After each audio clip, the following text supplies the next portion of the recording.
تو 2-4 سوال بڑے ضروری ہوتے تھے، پھول کون سا پسند ہے، کھانے میں کیا پسند ہے، رنگ کون سا پسند ہے، یہ 2-4 سوال ہر ایک سے ہوتے تھے۔ میں نے اپنے والد صاحب سے ایک دن پوچھا، میں کہ ابا جی تو پسند کیے تے فرمان لگے پتر جے تے لگی ہوئے بھوک تے پھر ہر تے جنہ لگی ہوئے تے پھر نخرے ہی نخرے نے، تو اس لیے بھوک لگی ہو وہ ہمیں پتہ کیا بتاتے تھے۔ میں آج بھی نا بہت ساری چیزیں گاڑی میں رکھ لیتا ہوں، آج بھی جو کھانا اپنی مرضی سے کھاتا ہوں وہ پیٹ بھر کے کھایا جاتا ہے، یہ تصویروں کی شدت سے باہر ہوتا ہے وہ کھایا جاتا ہے، اس کو آپ قبول کر لیتا آپ کا وجود۔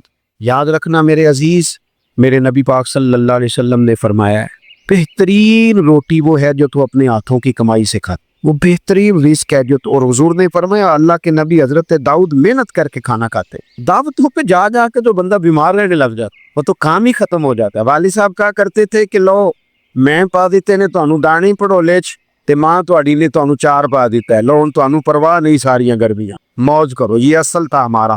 اس پہ واپس آ جائیں، اس پہ آ جائیں، یہ صحت افزا روٹیاں ہیں، یہ کھائے، بڑی گاڑیوں کا اور بڑی چیزوں کا شوق چھوڑ دے، محنت ڈٹ کے کرے، لیکن زندگی اصل پہ لے آئیں، اصل زندگی خالص ہوتی ہے۔ میرے نبی پاک صلی اللہ علیہ وسلم نے فرمایا ریاکار، میں پوری حدیث بھی سناتا اشارہ کرتا ہوں، حضور نے فرمایا ریاکار اگر عالم بھی ہو، ریاکار اگر سخی بھی ہو، حتیٰ کہ صحیح حدیث میں فرمایا ریاکار شہید بھی ہو اور ماری جائے اس نیت سے کہ لوگ مجھے شہید کہیں گے، تو فرمایا صبح قیامت اللہ ان اعمال پر بھی اجر عطا نہیں کرے۔ اپنی زندگی میں اخلاص پیدا کرے، جب خلوص آتا ہے، جب للہیت آتی ہے۔ مشکل ترین خلافت حضرت ابوبکر صدیق کی ہے، یہ جو حضرت عمر نے بڑی اعلیٰ خلافت کی ہے نا، یہ بنیادیں حضرت ابوبکر نے مضبوط کر کے دی تھی، فتنوں کے تو سر کچل دیے تھے حضرت صدیق اکبر نے، اب حضرت عمر کے لیے کام کرنا انہوں نے آسان کر دیا۔ میں اکثر کہا کرتا ہوں کہ حضرت عمر کی خلافت کی مضبوطی میں بڑا کردار حضرت ابوبکر صدیق کا، اگر وہ مضبوطیاں نہ کرتے اتنی تگڑی تو کام آگے چلتا نہیں تھا۔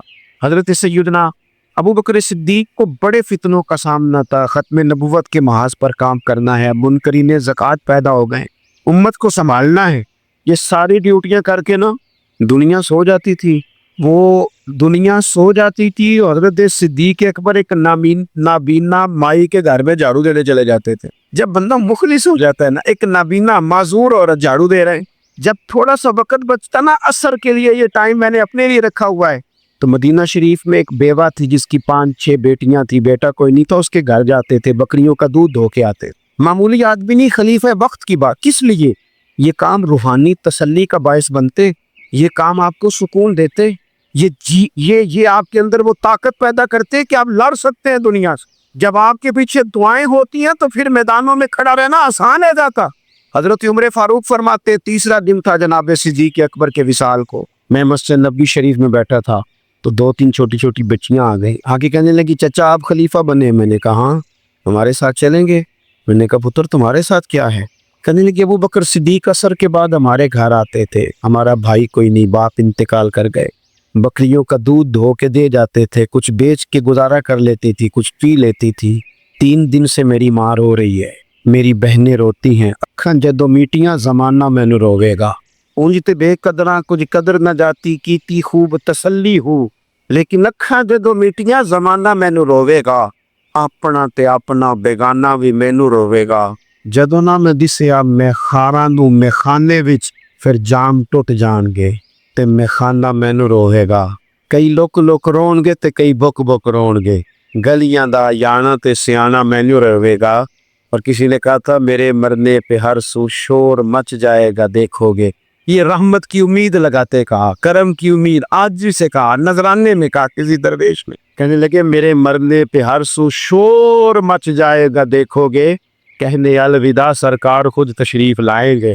اور کسی نے کہا تھا کہ بعد مرندے مکھڑا میرا ہو جاوے گے تازہ، پھر سمجھ لینا محبوب میرے نے آن پڑیا جنازہ۔ تو بھائی اپنی زندگی میں اخلاص پیدا کرے، ہم نا غریب لوگ بھی امیروں سے تصویر کھنچوانا پسند کرتے، امیروں سے اپریشیٹ کرنا چاہیے محنت کرنے والے آدمی کو، جس کو پسینہ آ گیا نا ریڈی پہ کھڑے ہوئے، وہ بڑا باوقار آدمی سے پسینہ آ گیا۔ میں ابھی بھی کبھی کبھی جوتا گنڈوا لیتا ہوں، چونکہ میں نے دیکھا ہے میرے ابا جی مجھے کہتے تھے علیحدہ جوتیوں توڑے پا کے ساریاں گنڈا لیا، تو یاد ہے تو میں ابھی بھی چلا جاتا ہوں۔ تو ہمارے ایک پرانے موچی ہیں، میں ان کے پاس ایک دن، وہ بڑے خوددار آدمی، 5 روپے کے 10 دے دے نا وہ ان کو 10 دے دو, کہ چوک اپنے 5 روپیے. وہ ایک شاعر بیٹھے تھے نا, تو شاعر بھی بیچارے کئی اسی طرح کے ہوتے ہیں, ناراض نہ ہو جائیں شاعر, لیکن وہ کئی دفعہ نا ان کو بھی دیکھ کے لگتا ہے کہ کئی دنوں سے بیچارے نے روٹی نہیں کھائی. تو وہ موٹی چادر لیے گرمیوں میں کسی چوک میں بیٹھا تھا نا شاعر, تو کوئی بندہ جاتے ہوئے 5 روپے دے گیا. اس نے کہا یہ کیا ہے؟ کہنے لگا کھانا شانا کھا لینا. پر شاعر نے کمال بات کی, اس نے کہا یہ آرزو کرم اور میں آپ سے کروں, یہ آرزو کرم اور میں آپ سے کروں, یہ بھیک اس کو دیجیے جس کا خدا نہ ہو. اور میرے اعلیٰ حضرت کیا کہتے کروں مد اہل تو بل رضا. ماشاء. تو آپ حضرات میری بات سنیں گے, اپنی زندگی میں اخلاص لائیں, للہیت لائیں. چوتھی بات سنیں, اور میں اسی پر بات سمیٹنے کی کوشش کروں گا. اللہ کے رسول صلی اللہ علیہ وسلم کی سیرت مبارکہ میں جو چیز آپ کو بڑی نظر آئے گی نا, وہ احساس ہے. جب سینے آہستہ آہستہ سخت ہونے لگ جاتے ہیں نا, ہم نہ کچھ باتیں سوچ کے اپنے آپ کو سخت کر لیتے ہیں. ہمارا جب ایسا جو نیا بھرتی ہوتا ہے وہ خدمت کے جذبے سے آتا ہے, وہ کہتے ہیں میں نے سارے کام صحیح کرنے. پھر اس کو نا آہستہ آہستہ پتہ لگنے لگ جاتا ہے کہ کچھ لوگ جھوٹا پرچہ بھی درج کراتے ہیں. اسے پھر آہستہ آہستہ پتہ لگنے لگ جاتا ہے کہ یہ سامان ان کا تو گیا تھا 1.5 لاکھ کا, تو انہوں نے 6 کیوں لکھوایا ہے. پھر وہ پھر سخت ہونے لگ جاتا ہے. لوگوں کو دیکھ کے سخت نہ ہو, سخت نہ ہو. پھر آپ کے پاس بڑی باتیں. مجھے ایک دفعہ ایک صاحب نے کہا کو تقریب پہ بلانا ہے, پیسے کتنے لیتے ہیں؟ میں نے کہا دے دو کو 1.5-2 کروڑ روپیہ. کہنے لگے تو بہت زیادہ نہیں. تو میں کہ وکنا ہے تو پھر بندہ چارج نہ وکے. اب تیرا خیال ہے 25-30 ہزار اپنا ریٹ لگوا لے, اتنے لو ہو جائیں, سانو تخت ہزارے دی لوڑ کیے نالے کی لگے شہر بمول دے نال اسی اپنی بال کے سیکنے ہاں. میں نے بہت بڑا مدرسہ شروع کیا, باہر گلہ نہیں لگایا. مجھے ایک صاحب کہنے لگے خیر پہ ہے تو ان پیسے کتوں ہوں دینے. میں کیوں اتھو جتوں ہوں دے نظر نہیں ہوں دے. فاضل بریلوی کہتے کرو مد ہے اہل تو بل رضا, اور پڑے اس بلا میں میری بلا, میں گدا ہوں اپنے میرا دین پا رہا ہے نہ نہیں. اور کون دیتا ہے دینے کو منہ چاہیے, دینے والا ہے سچا. میں نے تو معذرت بھی کرنی تھی. میرا خیال ہے کہ 35 سے 37 کے بیچ لوگ ایسے تھے یہاں سے جو آج صبح سے سر شام تک فون کرتے رہے کہ آپ نے چائے ہماری طرف بھی نہیں ہے, کھانا ہماری طرف کھانا ہے. میں ان دوستوں سے اکثر کہا کرتا ہوں جو میرے ساتھ ہوتے, میں کہتا ہوں کہ لوگ تلاش کرتے رہتے ہیں, ڈھونڈتے رہتے ہیں کہ رات رہنے کو جگہ ملے. اور ہمارا یہ حال ہے, کس نام پہ؟ رسول اللہ کے دین کے نام, حضور کے دین کے نام. اپنی زندگی میں احساس پیدا کریں. اگر آپ سخت ہو سکتے ہیں, کچھ بھی کہہ کے سخت ہو جائیں, کچھ بھی کہہ کے. مجھے میرے سنگی کہتے رہتے ہیں 7-8 گھنٹے کا آپ سفر کر کے جاتے ہیں تو آپ فوٹو والوں پہ سختی کریں, آپ نے کسی سے نہیں ملنا, میں نے ذرا آرام کرنا ہے, میں نے تھوڑا لیٹنا ہے. تو میں کہتا ہوں یار اپنی اوقات بھی تو ہمیں دیکھنی چاہیے نا. کون کسی کو ملتا ہے؟ کوئی دور ہے. احساس پیدا کرے قوم کا, اپنے دل میں احساس لائیں. جب آپ سخت ہو جاتے ہیں نا تو پھر آپ سب کے لیے ہو جاتے ہیں. جب بندہ سخت ہو جاتا ہے نا, تھوڑا تھوڑا نا ہمیں لالچی بنایا گیا ہے, مختلف چیزوں پہ انعام رکھے گئے, مختلف رنگوں میں لوگوں کو مختلف انداز میں قائل کیا گیا, مزاجوں میں کچھ بھرا گیا ہے. وہ اس طرح کا ماحول بن گیا کہ باپ نے جوانی پتر کو دے دی. ساری زندگی وہ جو لوگ سعودی عرب یہاں سے گئے تھے 35 سال انہوں نے وہاں کمبل نہیں بدلا. جس کمبل میں انہوں نے جاتے خریدا تھا واپسی پہ بھی وہی تھا. رہائشیں یہاں بنی وہاں نہیں بنی. میں نے بیرون ملک ایسے لوگ دیکھے ہیں جو 3 وقت روٹی نہیں کھاتے, 2 وقت کھاتے ہیں کہ گھر پیسے بھیجنے. لیکن لالچ اتنا عروج پہ چلا جاتا ہے بعض گھروں کا, سب کا نہیں بعض کا, کہ اسی باپ کو جس نے زندگی لگا دی, بچے کہہ رہے ہوتے ہیں ابا جی آپ کو ڈب کا کام کر لیتے تو آج ہمارے وارے نہیں آ رہے نہ ہو جاتا. مجھے ایک بزرگ فرمانے لگے پیر صاحب بالاں کو بھی عزت کران لی ابے دا مالدار ہونا ضروری جے. خدا را اس سے باہر آئے, احساس پیدا کرے. جب احساس عادت, قرآن مجید نے میرے نبی پاک کی شان یہ بیان کی ہے کہ عزیز علیہ ما عنتم حریص علیکم بالمؤمنین رؤوف الرحیم. یہ کمال ہے, اس سے آگے کیا کوئی حاشیہ دے سکتا ہے؟ رب فرماتا ہے لوگوں تم مشقت میں پڑھو تو میرے نبی کو تکلیف ہوتی ہے. آپ کبھی حدیثیں پڑھے نا تو رونگٹے کھڑے ہوتے ہیں. آپ کو درجنوں حدیثیں اس عنوان کی ملیں گی کہ حضور فرماتے ہیں میرا دل کرتا ہے لمبی نماز پڑھاؤں, نماز اللہ کی, دل حضور کا کرتا ہے. فرمایا دل کرتا ہے لمبی نماز پڑھاؤں, لیکن پیچھے سے کسی بچے کے رونے کی آواز آتی ہے, کسی بوڑھے بیمار کا خیال آتا ہے, میں نماز چھوٹی کر دیتا ہوں.